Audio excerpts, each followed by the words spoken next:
Welcome to Safety Experts Talk. Visit our website at creativesafetysupply.com/podcast for more info, including links and transcripts.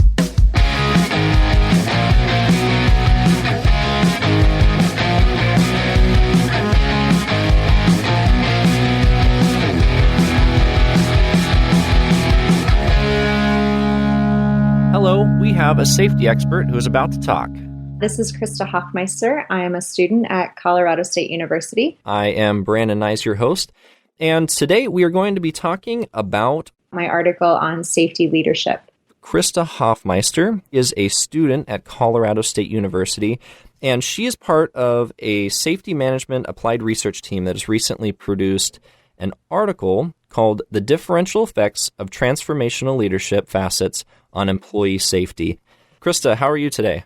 I'm great. How are you, Brandon? I am doing well. Thank you for being with us today. Sure. You and your research team surveyed almost 1,200 people in the construction field to see if there was a connection between the worker's perception of their boss and their assessment of on-the-job safety. Exactly. We can kind of interpret that as if the boss sets a good example, on-the-job safety is improved. Right. Why don't you elaborate on that a little bit? Sure. There are two dimensions of safety behavior that we measured. The first one was compliance with safety rules and procedures. So these are the typical things that their job has in place that they have to follow. There's also safety participation, and this is really going above and beyond to improve the safety of the job site. If I see something unsafe or see somebody doing something wrong, do I speak up and say something? Do I go out of my way, not necessarily because I have to, but because I want to? Either following the rules or going above and beyond that. Does safety actually improve, or is the worker's perception just of improvement? That's a good question, Brandon. In our study, we actually examined both of them. Depending on the worker's perceptions of leadership, if they perceive their leaders as being more of a role model or engaging in specific types of behaviors, their perceptions of safety improve, as well as their actual safety behaviors. We didn't see as much of a link between actual injuries and pain. However, their safety behaviors did improve. So I would say it's both, Brandon. Sure. Compliance is obviously something that's mandatory. They have to walk in and they have to put on the hard hat to go onto the work site. But participatory safety is obviously not as common. I would assume, based on your study, that a lot of that participatory safety is kind of top-down taught. So I'm curious what leader qualities most affect that mindset in the workplace. So safety participation, for the most part, was similar to the other outcomes, influenced by leaders setting a good example. You are correct in thinking that a lot of it is top-down. If I perceive my leader as being important, he knows his stuff, he knows what we're supposed to be doing, and I respect him for that. I think he has good values.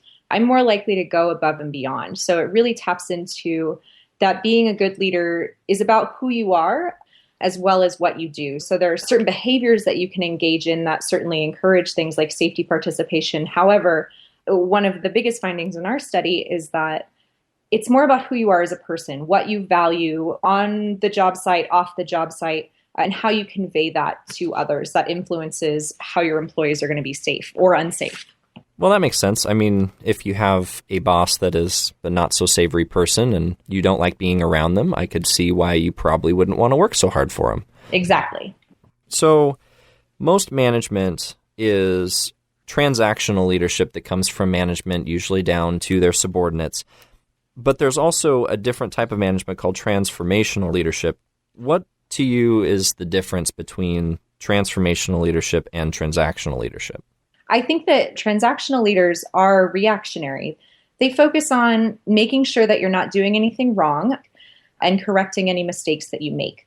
They're there to essentially give you the rewards that you're promised for your job. So most of the time that means they're there to give you pay for being at work or reprimand you if you're not wearing your hard hat. However, transformational leaders go beyond this by helping understand how people are related and how they can use the values of individual people to work towards a common goal. So instead of focusing on what people are doing wrong or being reactionary, it's really building this environment that supports a common goal where everybody can work together and want to work together toward, in this particular study, toward being safe. motivating them to go beyond what they normally do, getting them to think outside the box, coaching them. And so it's more than just, I would say, doing managerial related things and more about being a role model and setting a good example for the workers on your job site. Okay. There are qualities about certain managers that the labor force will admire over others. It creates a situation where there's an ideal, there's something to strive for from the labor force that they see in their management, and those are the things that they emulate to get to that point.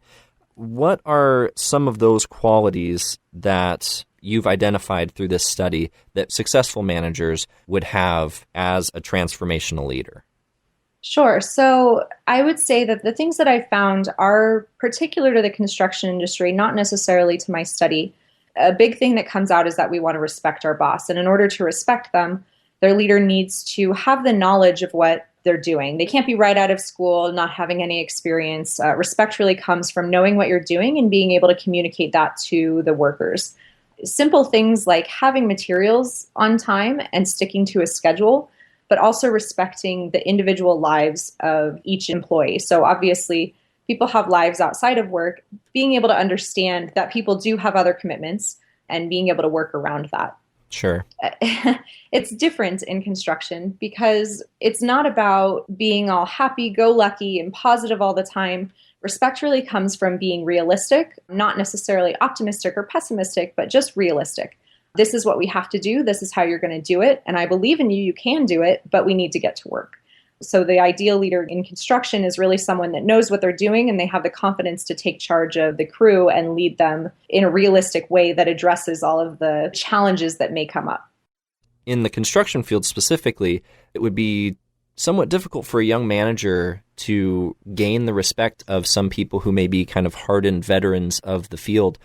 What tips might you have for a young manager who is trying to gain the respect of their crew so that they could be seen as a transformational leader? The most common thing I've heard from construction workers that they respect in a leader is knowing what they're doing. So if you could find a way to, I guess, prove your knowledge. You did just come out of school, but you still have all of the knowledge that they had, even though you might not have the same amount of experience, but also be willing to be open to other ideas. Being a new leader in construction, you are just out of school. You know what the best practice is currently. However, the people that may be working under you have potentially been doing this longer. And so they have their own ideas. They're close to the job. So being willing to go outside of what you know and allow other people to contribute input. Beyond that, being willing to get down and do the job with them. So not thinking that because you're a new manager that you don't have to do work, but getting down and actually doing the job when it needs to get done and not just directing people to do the job. So a lot of times they say, get out of the job site trailer, stop talking on your phone, and actually get dirty. So how would a new manager be perceived, in your opinion, by their crew if they were to come out and be presented with an issue and to tell them, I don't have the answers, I don't have the experience to fix this problem? How do you think the crew would perceive them at that point? That's a difficult situation. I don't know if that would actually happen because of the pride of construction workers that I'm used to seeing. However, I think that would be an interesting point to see where the safety culture and the overall culture and trust in the leader that they have comes into play. So if you're a new leader and you haven't had any time to bond with your workers and the people that you're overseeing, they may just see you as someone who really doesn't know what they're doing. And then eventually they're just going to do what they want to do. And it's up to them and their values of safety, whether they're going to be safe or not, and how they're going to get the job done. On the other hand, if you're new, but you've had time to bond with the people you're leading, it's possible that you've created a culture where you can have open dialogues like that, where if you say that, you're saying, okay, now we're all on the same page. Let's figure this out together. And so it really comes down to what sort of relationship you're establishing with your workers and the tone you set. Are we a team, or am I your boss and you're working for me? That was more the point of my question, was to see how a young manager who is just thrown on the job site can try to get over that little hump. Right. That lack of willingness to work hard would translate directly to safety. I mean, people that say, oh, well, that foreman, he's just some educated kid. He thinks that we need to put on our welding helmets. I've been welding for 20 years and I don't need to have a visor. And then all of a sudden his retinas get hurt because he's practicing poor safety. Right. So there were some phrases in your study that I'm curious to have you elaborate on a little bit. Could you explain for us what type of intellectual stimulation a manager can do on the job site for his crew that will incite more safety? Sure. So first of all, let me explain intellectual stimulation to make sure that we're all on the same page. Really, this comes down to asking other people's opinions and thinking outside the box rather than just saying, this is the way we've always done it, this is the way we're going to keep doing it. Thinking, are there more innovative ways that we can do this that get the job done safely and efficiently? A lot of times we'll run into situations where there are a lot of trades working on a single job site and people are having to coordinate around each other to get their own job done. I was recently on a job site in Texas where the crew didn't have a way to get materials up to the fourth floor safely. They had to take it in lots of loads, and when there were heavy materials, they really had no idea how to get them up there without straining their backs or having to carry a huge pipe with 3 people. They had to sit down as a crew and think about how they could address this problem. They ended up building this trailer hoist that was outside the building where they could just lift all of the materials up to the 4th floor without even going in the building. It really helped take out the manual material handling aspect in the sense that workers didn't have to weave around other people, look out for holes or trip hazards, or strain their backs as they're walking up 4 flights of stairs with these heavy materials. That's an example of how if you sit down with your group and put your heads together and think about how you can address a problem where you could do it the same way you've always done it, but is there another way that we could do it that we haven't thought of that might save us time and money and our health? Is there a safer way to do it? Okay. What is individualized consideration and why is that important? Individualized consideration is really similar to a coach. So moving beyond thinking about your employees as a team and thinking about them as individual people. So getting to know their strengths and weaknesses as individuals and using that to help guide you in how you direct their behaviors. So assigning people to tasks that they may not be as strong on so that they can develop in that skill, or in a case where you have a short deadline, knowing who's good at what can help you get things done quickly and efficiently. If you understand what people value individually, you can really use that to motivate them. So if I know that Joe really cares about his family, if I need him to stay late one day, instead of saying, hey, Joe, can you stay late one day? I may change that and say, hey, Joe, I know that you want to go on that family vacation this year. If you stay late today, I can give you overtime and you can earn some more money towards that. Changing the way you talk with your people and address your crew based on their individual needs. Okay. And I'm guessing that this is related to that. What exactly is a contingent reward? So a contingent reward is getting a reward for behavior that you engage in. So a reward is contingent on a certain behavior. If you do this, I'm going to give you this. One of the things that we talk about a lot with these construction workers is when you say reward, a lot of people automatically think of a tangible reward of things like money. There was a study done a decade ago that showed that paying people for additional performance or paying them for working harder doesn't account for as much variability in the performance that they actually do, as much as giving them feedback or verbal praise for what they're doing. Rewarding somebody can go beyond just giving them money or buying them lunch, and it can be something as simple as recognizing what they're doing. Hey, I saw you're doing a great job today. Something like that can get your employees to go above and beyond what they're normally doing because they see that you value them and you respect them. It sounds kind of dumb, but that sounds just like a teacher had in the 2nd grade. When she saw things that the children were doing well, she would give them what she called a warm fuzzy. It was basically kind of a compliment. And it's interesting because even as adults and even in industries where you think that everybody's kind of a macho, like I can carry boards and pillars and all kinds of things and I work with my hands, every now and again, it's good for them to have a warm fuzzy. Exactly. And it's interesting in construction because when we deliver leadership trainings built around these principles, we make a point to say, I don't need you to go up to them and say, oh, you're doing an awesome job. You're such an amazing employee. Something as simple as, hey, I saw that weld you did today. It looked awesome. Keep up the good work. Again, going back to being realistic, not necessarily optimistic and always unnecessarily happy, because that's not the case with construction workers most of the time. With the bulk of your study considered, are the results that you found what you expected, or were there surprises? So there were some surprises. There were also some patterns that I did expect to come out that did come out. I really did expect idealized influence, so those attributes and behaviors that build respect in the leader. I did expect those to be some of the top things. I didn't quite expect them to account for as much variance in the outcomes as they did. However, I think it's really interesting because although those things make sense that they're at the top, they're still sort of unclear as to what builds respect in a leader, specifically in this industry. I was actually surprised that individualized consideration, that coaching aspect, that knowing your team individually, I was surprised that that was a little bit lower on the list, just because the construction industry is built on this mentorship model where apprentices work with senior journeymen and they sort of grow up with certain mentors that they work with. I really expected that to be a bigger part of accounting for these safety behaviors than it was. And then I wasn't surprised that active management by exception came last. And that's more of the transactional leadership that we see. So just making sure that people aren't doing things wrong and punishing them when you do see something wrong.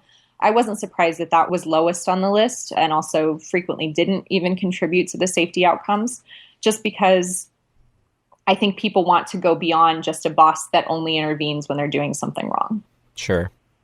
For our listeners, we have a lot of construction managers, warehouse managers, people that are managing a crew. What might be your advice for having them be more of a transformational leader? That is a good question. I think the best advice I can give is to set an example and be a role model. A lot of times we find managers in construction that sort of think that they already have that respect. They don't do things that could build respect among new employees. So making sure that you're really talking about safety like it matters to you, make safety a value to you, and let your workers see that you care about them. You don't just care about numbers, you care about them, you care about them going home to their families, and work in a way that gets the job done, but in a smart way. You've obviously been doing this work for a while and you know what you're doing, but how can you do it in a way that gets the job done and gets it done safely at the same time? Thinking outside of, oh, there's this trade-off between wearing my PPE and getting the job done quickly. How can you maximize both at the same time? Setting an example for valuing both equally rather than seeing safety as sort of a hindrance to getting the job done. You know, Krista, I think that's excellent advice, and that is really kind of transcendent from just the construction industry. I think anybody who deals with a workforce can adopt this advice to really ingest and live safety. Thank you. Krista, this has been an extremely valuable conversation. I really appreciate your time. Absolutely. Thank you, Brandon. Once again, we've been talking with Krista Hoffmeister. She is a student at Colorado State University and is part of the Safety Management Applied Research Team. If you'd like to read the team's study, The Differential Effects of Transformational Leadership Facets on Employee Safety, you can download it from our website. Just go to creativesafetysupply.com/podcast and find the Be a Safety Role Model podcast. I am Brandon Nys. Thank you for joining us on Safety Experts Talk. If you have suggestions for future podcasts, send them to podcast@creativesafetysupply.com. For more safety experts talking about safety news, OSHA regulations, PPE, Lean, 5S, or continuous improvement, go to creativesafetysupply.com/podcast.